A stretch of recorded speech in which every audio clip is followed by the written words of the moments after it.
Good morning, Rabbi. We are learning Mishnah Yevamos, Parak Gimel, Chapter 3, Mishnah Yud, Mishnah 10. Okay? Now, this case has nothing to do with Ibum. Nothing to do with Ibum, no charts, but, you gotta, again, keep on top of the situation. All right. Shnayim shekitzu shtei noshim. Two people made Kedushin on two women. They made Kedushin. That's the betrothal.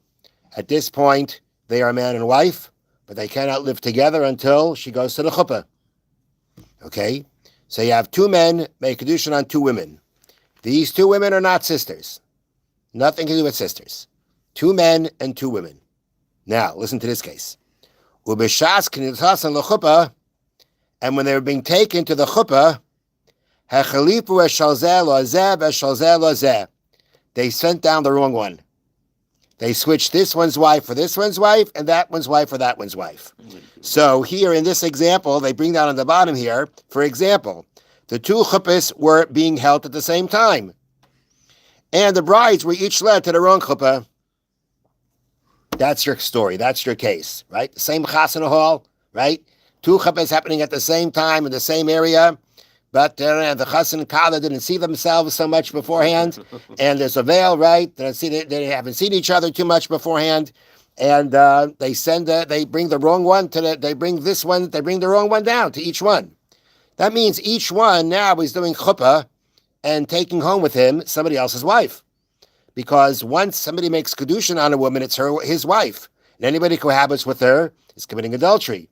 But in this case, of course, the adultery that's going to be committed after the chuppah is unintentional. It's unintentional. The question is, the point of the Mishnah is going to be, though, is that it is theoretically possible to be liable for a number of sins at one time. Depending on the whole situation here, it is possible that for this act of cohabitation that was done forbidden, a person may have to bring a number of sin offerings. Now, let me just read the Mishnah and then we'll elaborate. Okay, so now they switched this one's for that one's. Each man is now liable to bring a sin offering because he cohabited with a married woman. That's the basic. Now, let's say these two men in the story were brothers. Okay, then there's an additional prohibition. Not only is she married, she is your brother's wife. So, if they were brothers, mishum eishes ach. In addition to being liable a sin offering for a married woman, you now have to bring a sin offering also because of your brother's wife. Now, let's say these two women were sisters. Okay, two brothers and two sisters. Okay, mishum isha. In addition to your sin offering for a married woman and your brother's wife, you got to bring a sin offering because it's your wife's sister. Okay. Now, v'mhayu nidas. And if both women were nidas, I mean they were in their menstruation period, and they were forbidden even to their own husbands because of that. Then mishum nida. Then add on another liability, another sin offering, because the person cohabited with a nida. Now, all right? So, that's the first part of the Mishnah. You've got a number of possibilities of where you can have multiple sins being done at the same time. Now, the novelty of this part of the Mishnah is the following: that there is generally a rule. This is very well laid out here on the bottom of the notes, and it's a bit elaborate, but we'll give it a shot. And that is the following. Here, number 6, it reads in the notes: there is a general rule that ein iser chal al iser. A prohibition does not take effect on top of another one. If there is a preceding prohibition, a new one will not take effect. Another one will not take effect. This means that as far as atonement offerings and punishments are concerned, once something is forbidden due to one prohibition, it does not become more prohibited due to a second prohibition. That is a general rule. Now, in our case, in our Mishnah, we're not doing that, right? Because we're saying that you could have multiple prohibitions at the same time. Okay, and the thing would be that in essence, once the kedushin was done on this woman, so she already had a prohibition of a married woman, right? Well, I shouldn't say that. Okay, she did have a prohibition of another woman. Let's move on. The Tana of our Mishnah teaches that there are certain exceptions to this rule. One is when two prohibitions take effect on a person at the same time. For example, when the first brother married the first sister, she simultaneously became forbidden to the second brother on two accounts, as someone else's wife and as his brother's wife. Okay, so they're thinking about it this way, right? The person, once he did kedushin, there's Eishes Ish. She's married. That's the most basic. Now, if it was his brother's wife, then we say that, okay, but the same way she became a married woman at the time the kedushin prohibited her as a married woman, it also prohibited her as his brother's wife, right? If it was the sisters, it would seem to be the same thing. But let's just keep with this case. Okay, you've got this case of where they're happening at the exact same time. She becomes a married woman, and that prohibition takes effect. The fact she's your brother's wife takes effect at the same time. Now, that is one exception. If the two prohibitions come at the same time, then one doesn't precede the other. They both come in. They both take effect. It'll be liable for both.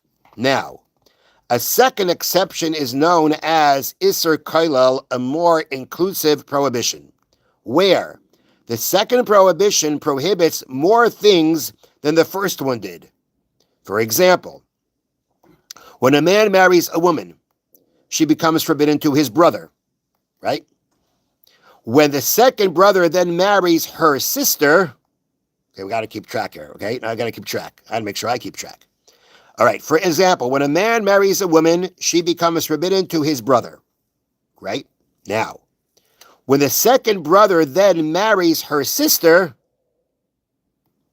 he becomes forbidden to all his wife's sisters, not just the one married to his brother.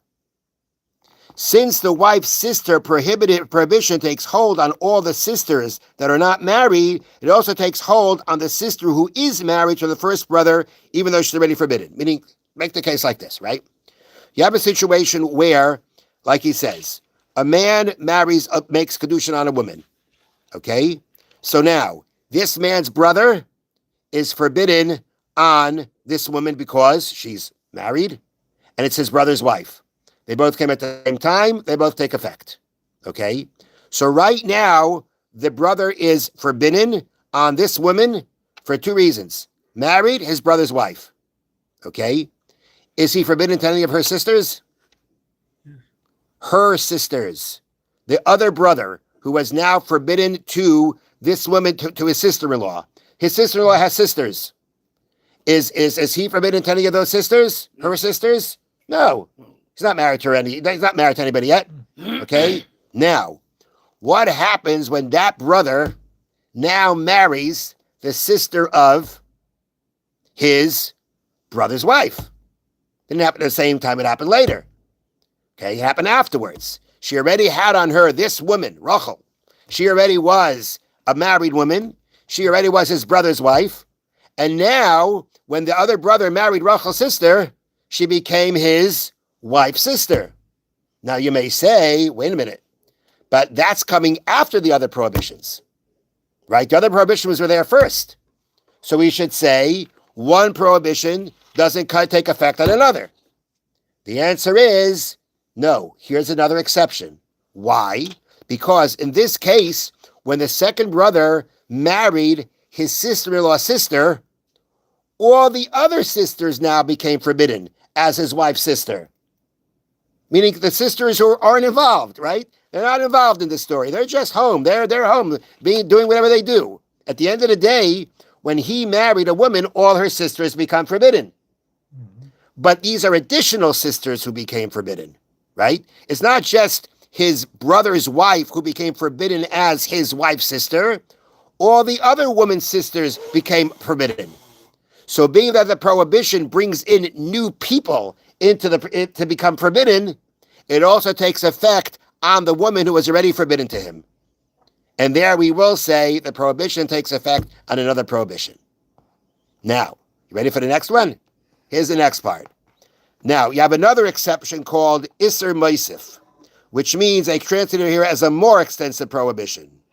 A new prohibition that comes along and makes a prohibited thing forbidden to more people or forbidden in more ways. Okay, so listen to this. This is going to be the last case where the last thing mentioned, if she was a nida. Okay, you got this woman. Here.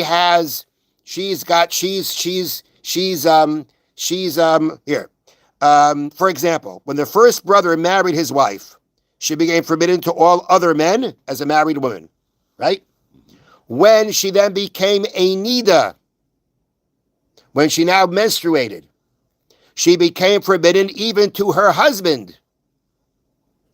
That's a new one. That's a new thing. That means now you have a prohibition that brought in something else. That now this prohibition is taking effect on someone that wasn't prohibited before. That's her husband. Since the nida prohibition takes hold in regard to the husband, it takes hold in regard to every other man as well, even though she was already forbidden to them. Meaning, so you had the brother, right? The other man could have been forbidden because it is somebody else's wife. The other man can be forbidden because it was his sister-in-law. The other man can be forbidden because it's his wife's sister. You could have all these prohibitions before. But now she becomes a nida, and that now prohibits her own husband. That creates a prohibition on the other brother and the other man too.